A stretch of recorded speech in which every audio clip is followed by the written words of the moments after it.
Hi there from Waikiki. It is about midnight, and I finally have enough band space to comment a little bit more about why Michael and I decided to follow our bliss. This is connected with our sexuality. Both of us found out that society, as it was set up with the quote, the only way to find your sexual bliss is between a wife and a husband, and that was the set rule, and that was where your bliss was supposed to be. Both of us tried, and both of us gave it our best shot, and we found out that our bliss was somewhere else. Let me ask you this: what do you think bliss is? What is bliss? Is bliss a rum and coke? Is bliss going to bed?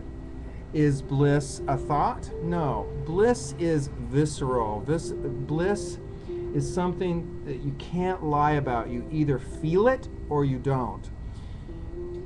In Brewer and Berg, we were honest in the sense that we only share scenes, especially in the first film, where we feel actual visceral bliss through our senses, where body, mind, and spirit are together. We go all the way back to feeling our bliss during the harmonic convergence on top of Mount Tamalpais, dancing around like wild Indians, or throwing ourselves into mud baths.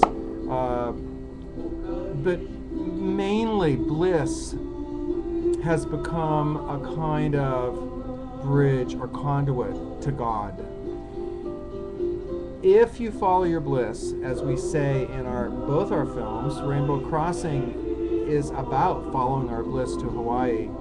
If you are courageous and you follow your bliss, you'll also find God. Not only will you find God, you'll find yourself. You'll find your cosmic self. You'll find your true self. I personally feel that society is so wrong when it says that sexuality cannot be a path to God, and that sexual bliss cannot be a path to God, when in fact, in our experience, sexual ecstasy and rapture is in fact a path to enlightenment, a path to God. I think we share that. We touch on that, especially in our sequence where we go to the Vatican and the David, where we show the celebration of the naked male body. It was obviously a blissful act to create those, to ponder those, and to carve them out of stone.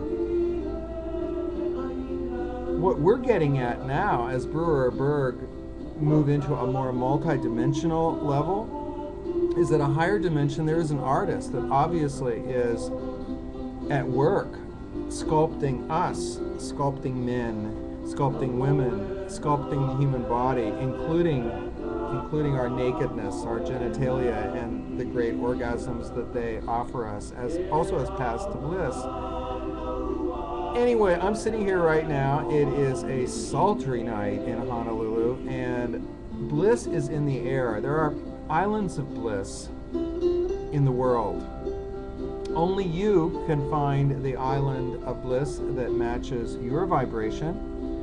And only you and only I, each individual can find the bliss that is really, truly their bliss. But when you do find your bliss, you find something that we show in our films very, very clearly. You find the reason why you're alive. It's that simple. You find the reason why you are alive. The military-industrial complex that controls so much of the world says we're alive to work, to effort, to struggle. They could not be further from the truth. We are alive to follow our bliss. If that leads to sexual depravity, sometimes it leads to Dionysian drinking, sometimes it leads to all kinds of multidimensional adventures. For an artist, bliss is to express oneself through art in the the best possible way that they possibly can. That's what we're attempting to do in this film series. We're attempting on a multi-dimensional artistic level to blend a travelogue with a spiritual quest and an honest sexual analysis of what it means to be blissful gay men in a world that says we're not supposed to be. But let me tell you, it doesn't matter what the world says. It doesn't matter what the military-industrial complex says, because bliss is real. You can find it. If you want to get a taste of it, check out our videos on Amazon.com. It's real. And I'm going to give you a little blissful leg right now. You just got laid here in Hawaii. Have a wonderful evening and follow your bliss.